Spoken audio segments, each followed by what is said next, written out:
Birodar, mana xolis bo'lib o'zingizga savol bering. Atrofingizda nechta birodaringiz sizga namozni eslatadi? Nechta birodaringiz harom amallardan qaytaradi? Harom luqma yemaslikka chaqiradi? Nechta birodaringiz harom munosabatlar, nomahram ayollar bilan bo'lgan har qanday munosabatlardan qaytaradi? Harom faxsh videolarni yoki bekorchi videolarni ko'rib umringizni o'tkazishdan qaytarayotgan birodaringiz nechta?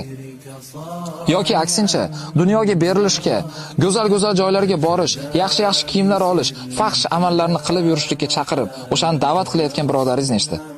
Va endi shu holatda o'zingizga savol bering. Siz qaysi yo'ldasiz va maqsadingiz nima?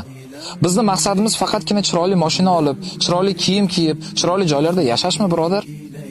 Mana shu holatda biz Allohning roziligiga erishmoqchimizmi yoki? Agar bizning asosiy maqsadimiz Allohning roziligiga erishish bo'lsa, unda Alloh rozi bo'lgan insonlarga ergashish kerak emasmi? Ular kim edi?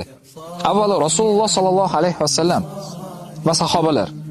Sahobalardan Alloh taolo rozi bo'ldim deb Qur'oni Karimda ochiq aytdi. Radiyallohu anhu va radu'an.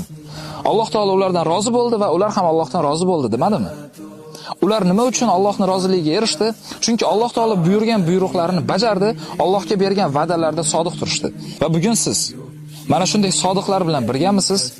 Yoki Allohga xoinlik qilgan, Allohga bergan va'dasini unutgan va butun dunyoga berilib, johil holatda yashab yurgan insonlar bilan birgamisiz?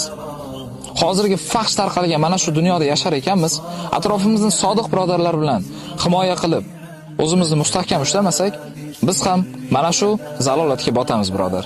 Va boradigan yo'limiz ham va uyg'onadigan joyimiz ham aynan mana shunday insonlar bilan birga bo'lib qoladi. Atrofingizni to'g'irlang, sodiqlar bilan birga bo'ling. Assalomu alaykum.